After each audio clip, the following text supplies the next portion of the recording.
Yo, yo, yo! Shoutout sa inyo lahat. O ito mga master, pag-usapan natin, no? Etong pagkakadawit ngayon ng pangalan ni Jinggoy Estrada at Joel Villanueva, no? Dito sa Flood Control Project Kickback. Akala ko talaga totoo yung sinasabi ni Senator Marcoleta na safe na si Jinggoy. Naguguluhan na tuloy ako. Pabiro ba yun o sarcasm lang? But anyway mga master, simulan na natin to, no? Pero bago tayo magsimula, kung magustuhan nyo tong video, sana huwag nyong kalimutan na mag-like at mag-subscribe dito sa ating YouTube channel. Maraming salamat po. Simulan na natin to mga master. Para magsalita po ako ng mga... Ito si Hernandez, di ba? Tama, di ba? Correct me if I'm wrong ha, pero pagkakalala ko siya si Hernandez. Involved dito kung kanino po na po. Siyempre, natatakot din po ako sa buhay ko, sa pamilya ko. Kasi hindi naman po birong tao itong mga involved dito eh. Tama naman. As I've said, Engineer Bryce, you bigatin. will be protected by this committee as long as you will say the truth.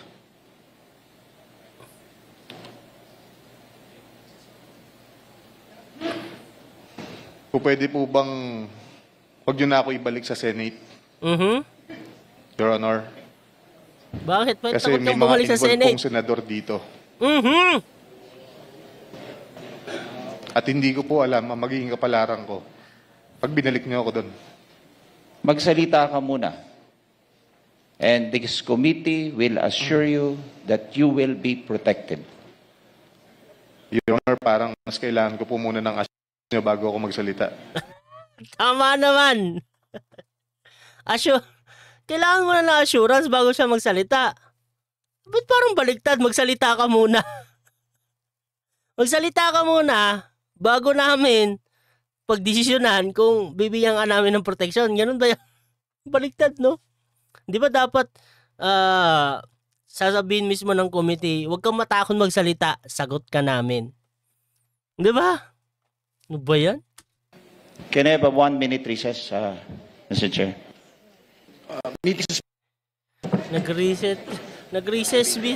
Recess bigla. Actually, sobrang daming recess dito sa ginawa nilang hearing na to, no? Kung sino man yung nanood ng buo nito, ang daming recess.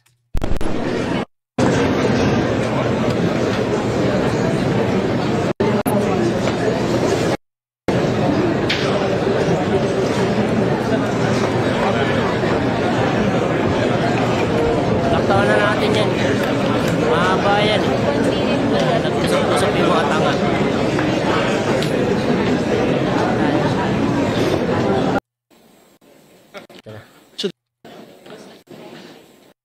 Ba't ganyan? Biglang ano? Nasa mismong ano ba to? Malabo ah. Ito nga tayo sa iba. Ito tayo. Ay, ito na. Ito. Mr. Mendoza is here, please. Comsec, please. The picture, the context of Ito yung mga Engineer Hernandez or Engineer Mendoza? ebidensya.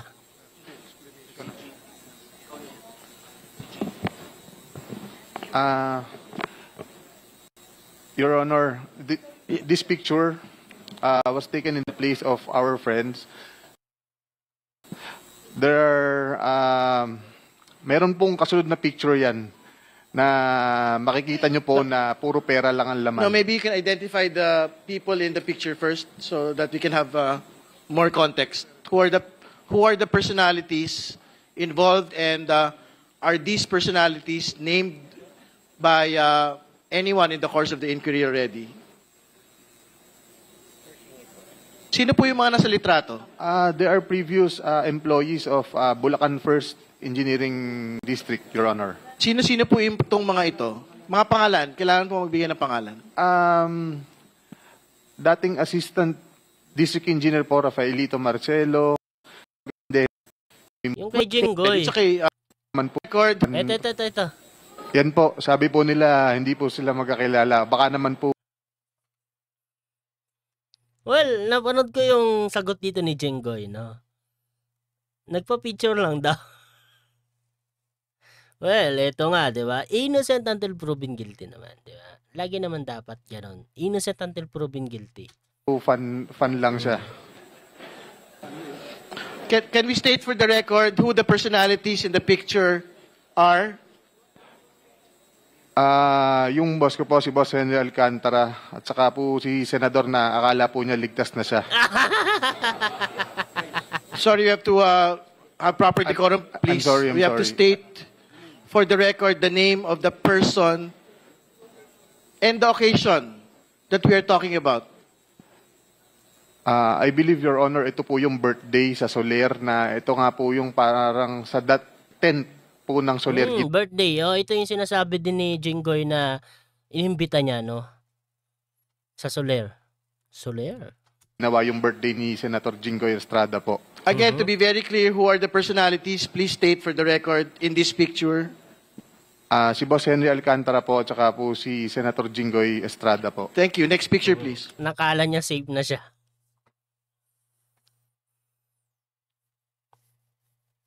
Well, no? Ito lang, no? Ito lang. Siyempre, dapat ebidensya pa rin. 'Di ba? Talaga na mag-uugnay dito yung matibay na ebidensya, 'di ba? Para ang gusto talaga natin kasi katotohanan. Yun lang, no? Wala tayong pakialam dapat kung sino yung masasagasaan dito. Wala dapat tayong pakialam. 'Di ba? Kahit sino pa 'yan. 'Di ba? Kasi pera to ng taong bayan ang pinag-uusapan dito. Kapakanan nyo, kapakanan ko, kapakanan natin lahat. 'Di ba? Dapat walang kulay. Wala tayong isi-save dito. 'Di ba? Kung sino man yung dapat tamaan dahil sila yung may mga kasalanan at sila yung may ginawang katarantaduhan sa taong bayan, dapat managot sila. 'Di ba? Kaya kahit sino pa 'yan, dapat nating panagutin sa kasalanang ginawa nila. 'Di ba? Pero sana merong mabigat na ebidensya na magtuturo talaga, no? Hindi yung picture lang. Kasi hindi mo pwedeng gawing sabihin na ay nagpicture-picture sila, ebidensya na yan. Hindi, dapat talaga kasali sa transaction. Kasi ano bang pinag-uusapan? Yung scheme, 'di ba? Yung scheme, yung mga kickbacks na yan patungkol sa flood control project.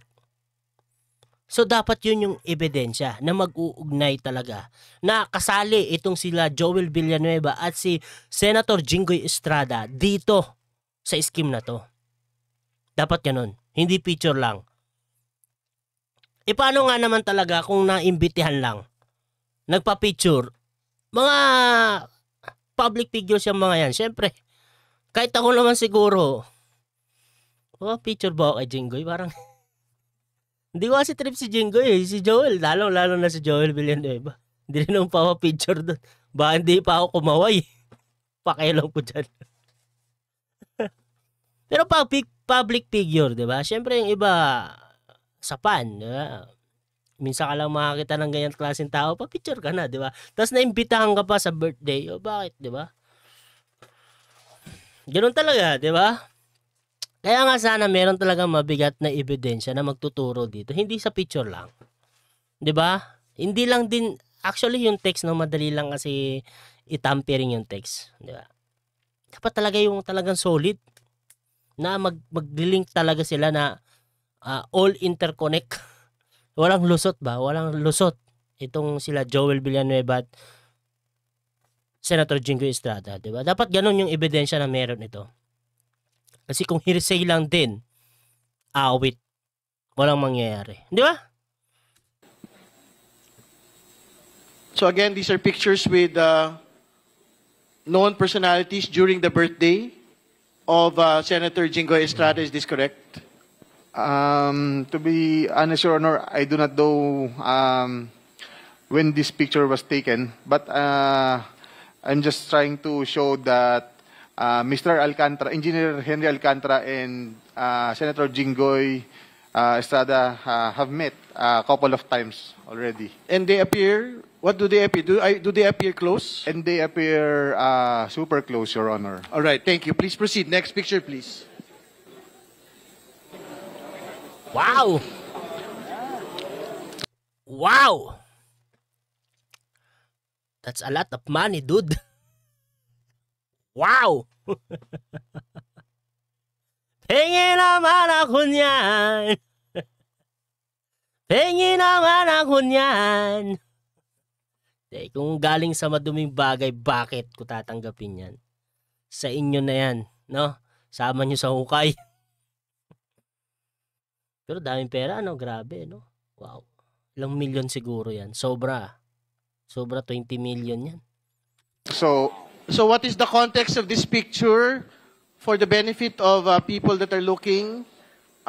Can you describe who had taken this picture and kindly explain the context, please? kung maalala ko po, ako po ang nagpicture nito. Kasi dyan lang po ako siya pa daw yung nakakita ng nagpicture. ganyan karaming pera. Mm-hmm.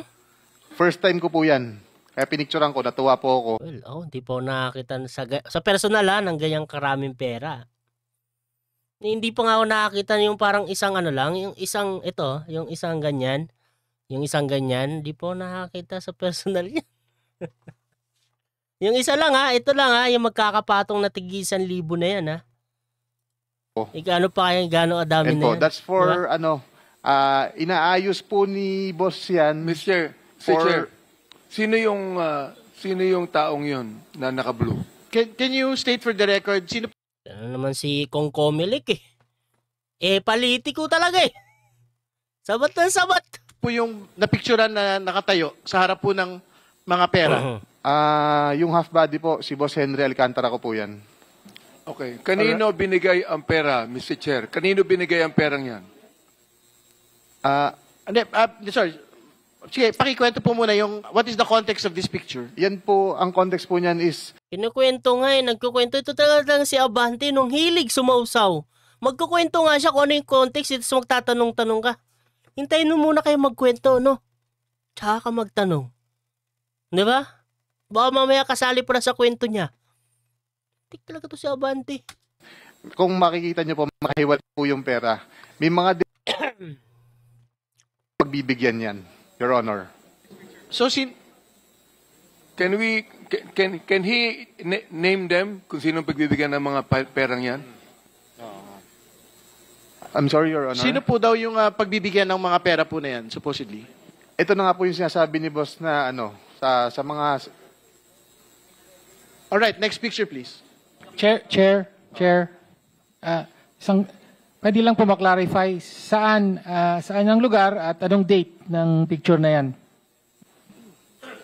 Saan daw po yung lugar at saan yung date? Sa office po namin yan, sa Bulacan First District Engineering Office. Sa Bulacan pa. Okay, napakalinaw po. May limpak-limpak na salapi sa district office mismo.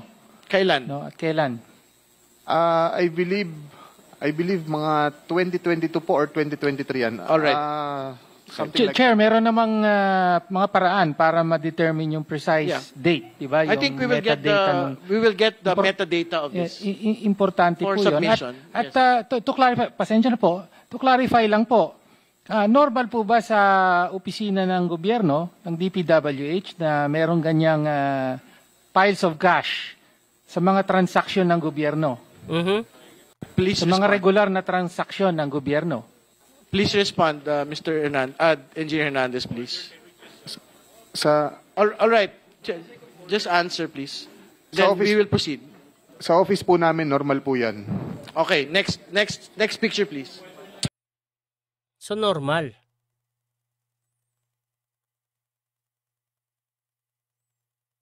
Teka. Sabi mo ngayon ka lang nakakita ng ganyang kadaming pera. Tapos sasabihin mo normal.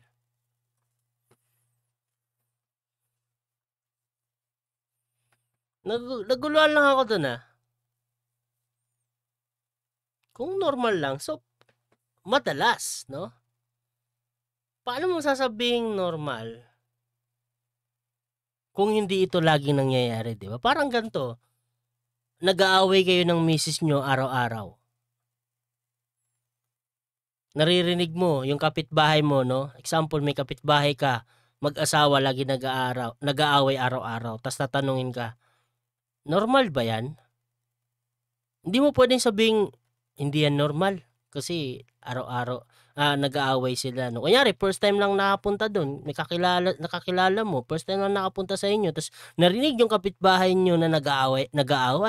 Tapos tatanungin ka, normal ba yan? Halos magpatayan na sila. Normal yan. Araw-araw nilang ginagawa yan. Di ba? So, paano mo masasabing normal kung ngayon ka lang nakakita ng ganyang kadaming pera? Di ba parang, wow, dude. Medyo sablay ka ata dyan, Baka lagi mong pinipicturan. Kasi dami pera. Anyway, tuloy.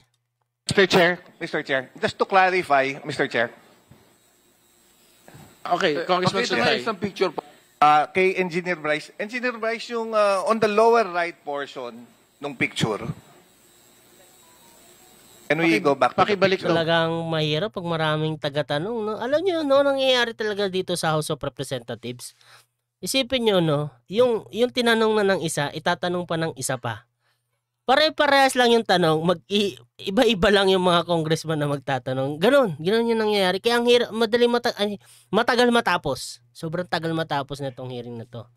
So, sa totoo lang, napakadali lang naman kasi kung isa lang talaga yung nagtatanong sa isang senaryong tanong lang isa lang yung magtatanong, tapos pag nasagot na, hindi na dapat pwedeng itanong ng paulit-ulit kasi ay ganyan yung nangyayari. Isipin nyo sa pawan well, moro-moro nga. Patawag nyo na lang kayo si Mayor Magalong kaysa yung mga yan. No? Patawag nyo na si Mayor Magalong. Please, si Mayor Magalong, ipatawag nyo na. O anyway mga master, dito na natin tapusin yan, no? Pero, ano lang natin, hindi safe si Jinggoy. Nabudol tayo na si Senator Marcoleta. Hindi totoo yung sinabi niya. Anyway mga master, hanggang dito na lang muna tayo at maraming salamat sa pagsama sa ating live stream. Sa live stream tuloy. Sa ating video, no? Wala muna tayong live stream dahil busy pa tayo. Maraming salamat sa pagsama sa ating video. Kung nagustuhan nyo itong video, sana huwag nyo kalimutan na mag-like at mag-subscribe dito sa ating YouTube channel. Maraming salamat po. God bless sa inyong lahat. Paalam mga master.